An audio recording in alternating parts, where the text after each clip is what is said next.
আসসালামু আলাইকুম গাইজ, আশা করি সবাই ভালো আছো। আমরা আজকে আবার শর্ট টার্ম ফাইন্যান্সিংয়ের আর একটা ক্লাসে চলে আসছি। সো দেখে আজকের ক্লাসটা কীভাবে হয়েছে। আমরা গত ক্লাসে বলছিলাম যে শর্ট টার্ম ফাইন্যান্সিং হলো 0 থেকে 1 বছরের মধ্যে যে অর্থায়ন সংগ্রহ করা হয় সেটাই হলো স্বল্পমেয়াদী অর্থায়ন। আর সেই স্বল্পমেয়াদী অর্থায়ন সংগ্রহ করার জন্য কিছু উৎস আছে। সেটা হলো 1 নাম্বার ট্রেড ক্রেডিট, 2 নাম্বার হলো কমার্শিয়াল পেপার, 3 নাম্বার হলো ব্যাংক ঋণ বা ব্যাংক লোন। সো আমরা গত ক্লাসে 1 নাম্বার মেথডটা নিয়ে আলোচনা করছি, সেটা হলো কস্ট অফ ট্রেড ক্রেডিট বা ট্রেড ক্রেডিট।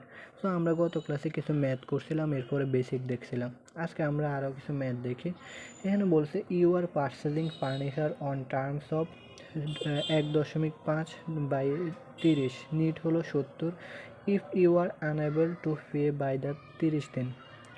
এরপরে বলছে what is the cost of trade credit if. 1 নম্বরে বলছে you pay on the 14th days and you pay on the 16 days.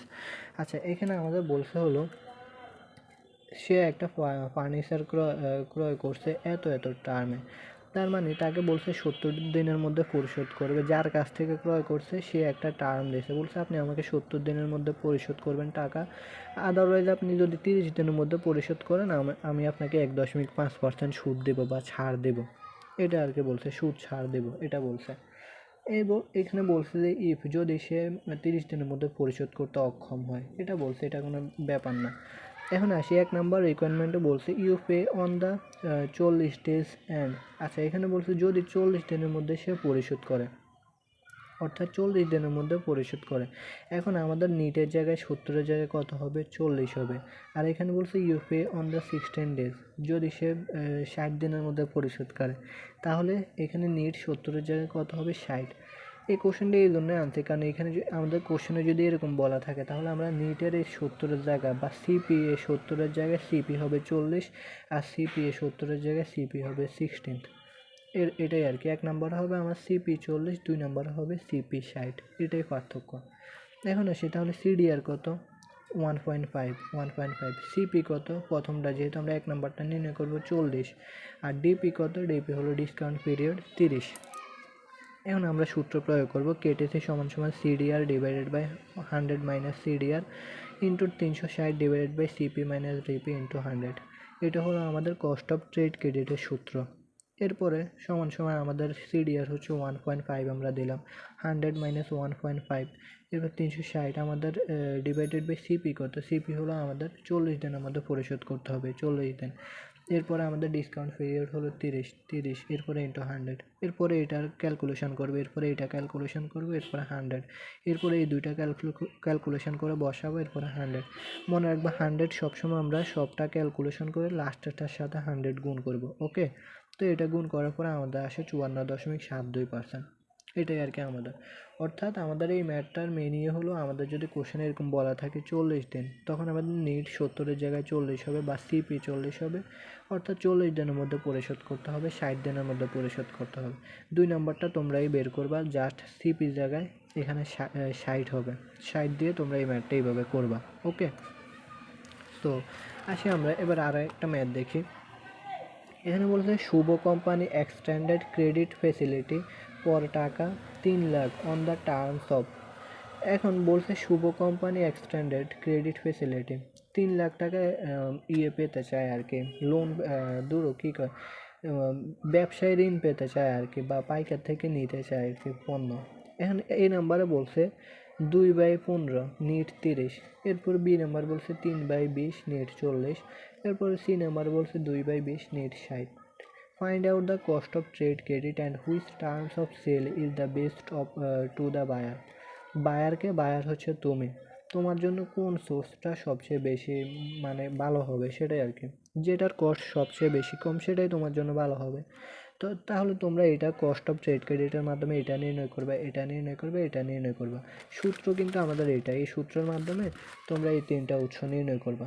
নির্ণয় করার পরে সাপোজ তোমার সি নাম্বারটা সবচেয়ে কম ইয়ে হয়েছে, সুদ আসলে 3 নাম্বারটা যেহেতু সবচেয়ে কম সুদ আসছে, তোমরা এটা নির্ণয় করে দেখবে, তাহলে তুমি এভাবে ইয়ে দেবা লাস্টে, যে term is C is the best for buyer because its cost is lower than others. Okay, C best কারণ কি, এটা অন্যগুলোর থেকে কস্ট কম, সেজন্য। সো তোমরা নির্ণয় করে যদি বি পাও কম তাহলে বি দিবে এখানে, দিয়ে তারপরে তোমরা লাস্টে এভাবে দেবে আর কি, যেটা তোমার জন্য সবচেয়ে বেশি বেস্ট সেটাই। সো এইভাবে করবা এটা। তো এটাও কস্ট অফ ট্রেড ক্রেডিটের সূত্র দিয়ে করবা।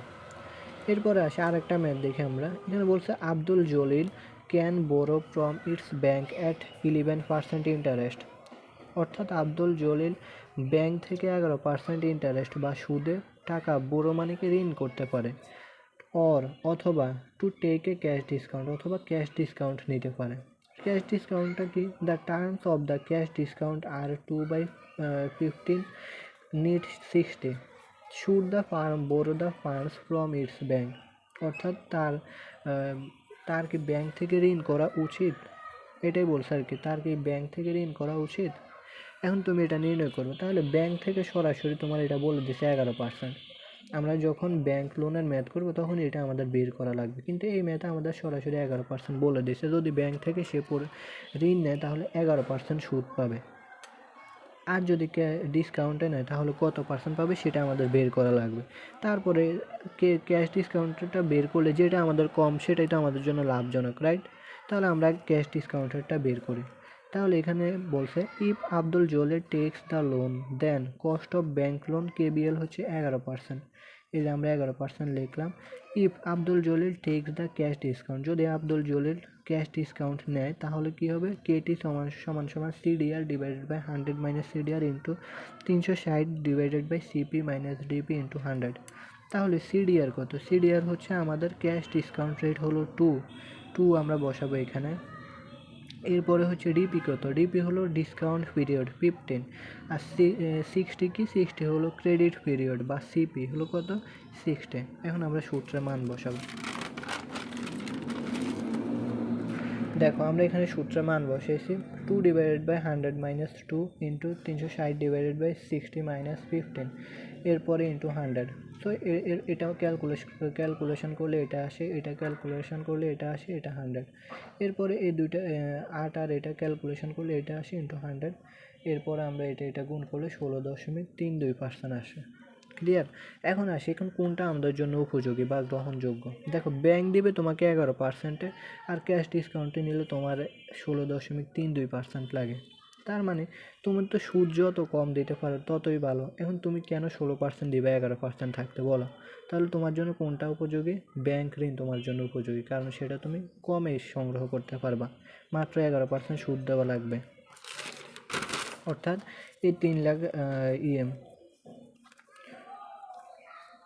অর্থাৎ যে কোনো একটা টাকা তোমাকে ব্যাংক 11% দিবে, আর নিলে তুমি 16% লাগবে। তাহলে কমেন্ট দিবে কি? The farm should borough the fund from bank because its cost is lower than cost of trade credit. অর্থাৎ তোমার যেহেতু কস্ট অফ ট্রেড ক্রেডিট থেকে তোমার ব্যাংকের টাকাটা পার্সেন্টেজ কম, তার জন্য তোমার এটা আর কি উপযোগী, বেস্ট। এই যে শুড মানে কি? উচিত। তার মানে the farm should borough the fund from bank, তার মানে তোমার ব্যাংক থেকে ফান্ড সংগ্রহ করা উচিত হবে। ওকে, তো আশা করছি তোমরা এটা বুঝতে পারছো। আমাদের এখানে এটা হচ্ছে তোমার এরকম বলা থাকলে 40 দিনের মধ্যে পরিশোধ করতে হবে। এটাতে আমরা সিপি দেবো 40 আর সিপি দেবো 60। আর এখানে আমরা 3টাই নির্ণয় করব, এটা তোমরা হোমওয়ার্ক করবে। 3টা নির্ণয় করে তোমাদের জন্য কোনটা বেস্ট সেটা দেখবা, যেটার কস্ট সবচেয়ে কম সেটাই তোমাদের জন্য বেস্ট। কমেন্ট দেবে এরকম। আর এটার ক্ষেত্রে আমাদের হলো এখানে ব্যাংক থেকেও সংগ্রহ করা যায়, ক্যাশ ডিসকাউন্ট থেকেও সংগ্রহ করতে পারবো। সো ব্যাংক থেকে 11% বলে দিয়েছে, ক্যাশ ডিসকাউন্ট থেকে বলে নাই, যার কারণে আমরা ক্যাশ ডিসকাউন্ট নির্ণয় করব, যেটা থেকে পার্সেন্টেজ কম বা সুদ কম, সেটাই আমাদের জন্য উপযোগী। সো সেটাই আমরা করছি। তারপর আমরা এটা নির্ণয় করার পরে দেখলাম যে আমাদের ব্যাংক থেকে সংগ্রহ করলে আমাদের পার্সেন্টেজ কম বা সুদ কম দেওয়া লাগবে। সো সেই জন্য আমরা কমেন্ট দিয়েছি আমাদের ব্যাংক থেকে ঋণ করা উচিত। ক্লিয়ার? সো আশা করছি তোমরা আজকে ক্লাসটা বুঝতে পারছো। এরপরে যদি কেউ বুঝতে না পারো অবশ্যই কমেন্ট অথবা ইনবক্স করবা। ধন্যবাদ।